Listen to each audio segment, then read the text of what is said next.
Hello, role playing people.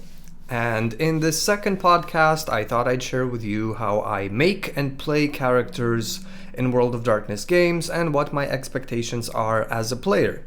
If you've listened to my other recording and you know how I like to run my games, you can already imagine my GMing and my playing styles go hand in hand. That being said, as a player, I consider myself responsible for a substantial part of the story and game. I consider myself responsible for everyone's fun, and I try not to make things too hard for my storyteller. While I am hoping the GM will make the game about my character and I can delve into the complex psychological and moral aspect of the character's choices and actions, I always prepare for that not being the case.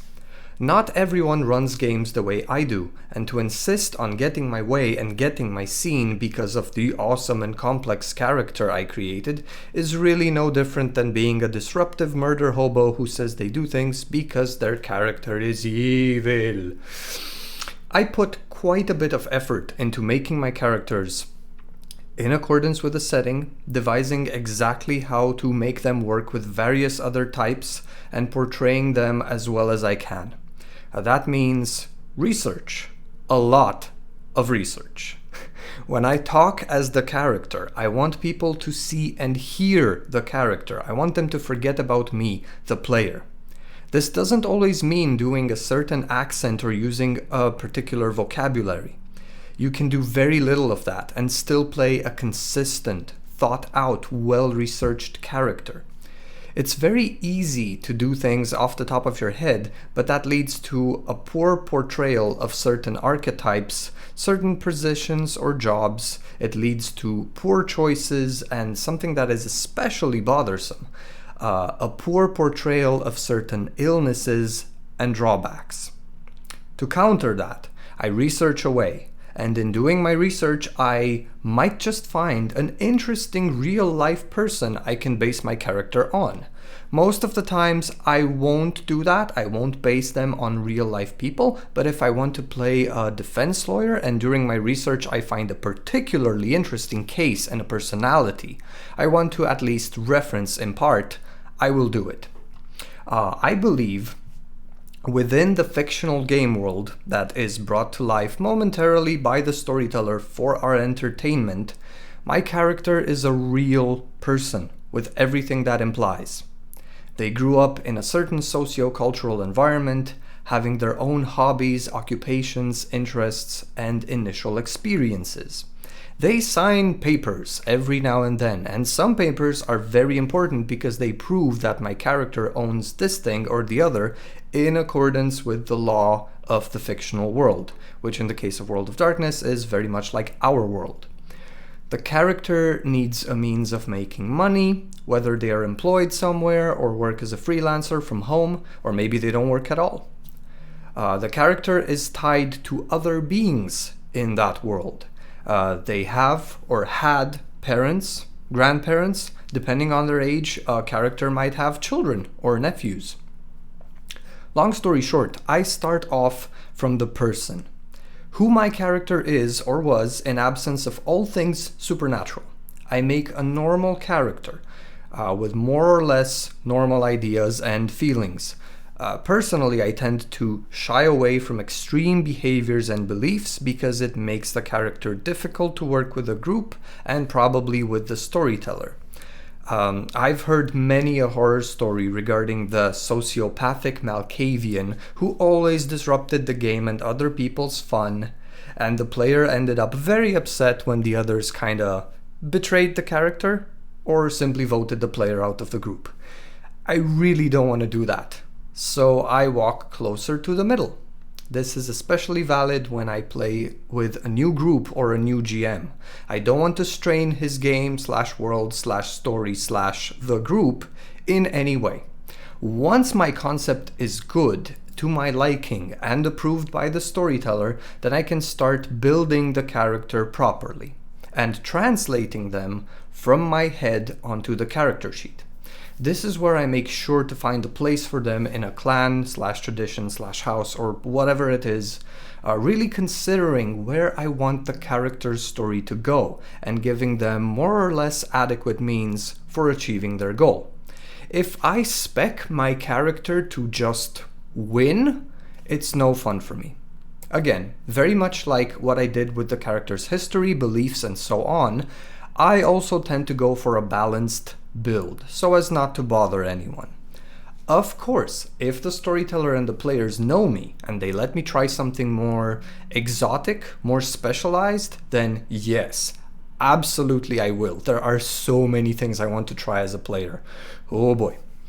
But, however balanced or specialized, I make sure that the dots I put on that sheet reflect my character's experiences. I make sure they are justified, and any person looking at the sheet can honestly say, well, yeah, 3 dots in this makes sense. Or, of course, you have a resource of 4 because it's supported by this knowledge that got the character his wealth, and so on. Personally, I like stealthy yet socially adept characters, and I tend to go for opposing natures and demeanors, if possible, because I like the inner conflict it brings to a character. As I proceed towards the final stages, I make sure to present my sheet to the storyteller again, and this time ask if they are okay with the build itself, especially with the backgrounds, which most of the time have me playing side characters, like retainers, followers, and so on. If the storyteller likes, I give them complete right over my minions, but if that's a bother, I offer playing them myself.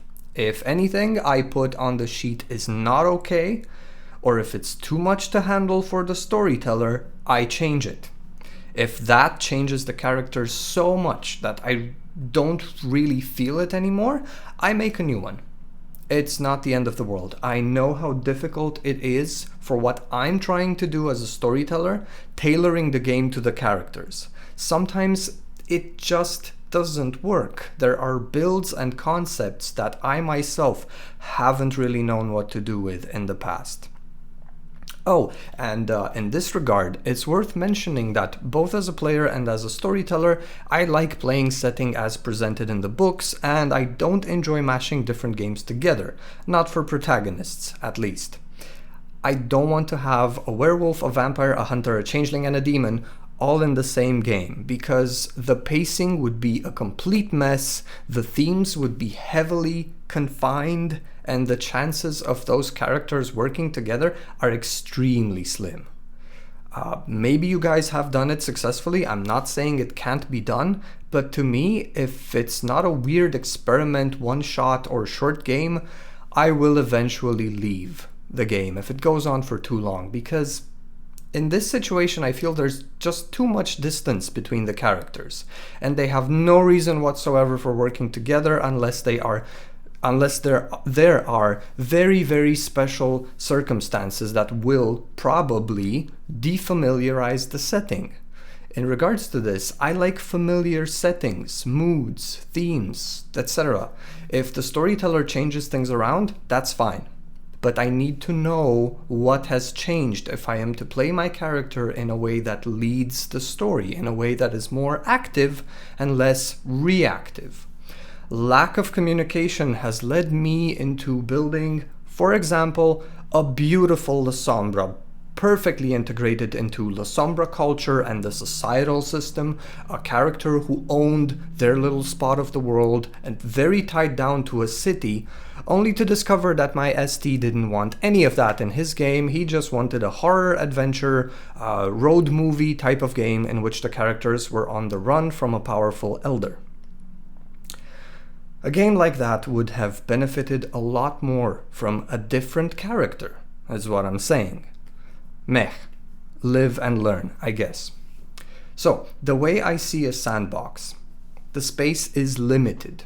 Not much happens in absence of the player characters, but within that space, you get to play any character you want. To lead a story, you need to know the world and know how the character would go about achieving their goals. You need a character who is tied into the setting. So the setting needs to be familiar. You need to know the rules of a place. to know if you can afford to break them and how to break them wisely and achieve your character's goals. In regards to preludes, I love preludes. They give every player at the table a chance to show the character before everyone else gets to interact with them, and this can very much set the tone for how later interactions will happen. It's like a little trailer that lets you know what the character is about. If a player presents his protagonist's physical prowess during the prelude by taking on a horde of thugs without thinking twice, the others will know this is a guy who is great at fighting and accustomed to violence, right? That makes him intimidating and scary to a character who is unaccustomed to such vulgar displays of power, shall we say. A character who never threw a punch, maybe.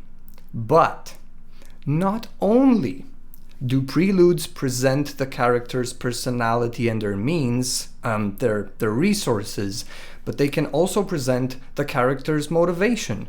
Maybe a protagonist will walk around showing people a picture of someone, asking them if they've seen this person. Maybe another will vacate their apartment as they curse, break the furniture, and swear eternal vengeance against an NPC, and so on. Preludes are great. In regards to the actual gameplay, I stay in character, making sure to narrate as well as I can, making choices as consistently as I can, engaging with the other player characters as much as possible. Indeed, this is why I make sure to have my character need something right from the start of the game. If I know what the others are playing, I will most likely tailor my character's needs to the other character's means. That way, I know they can help me with what I need and thus enable conversation and group play. I make sure, regardless how small a step towards victory, that my protagonist always pursues their goal. Now, if anything of what I've just described here is a problem for the storyteller or the players, I change it around and make a new character.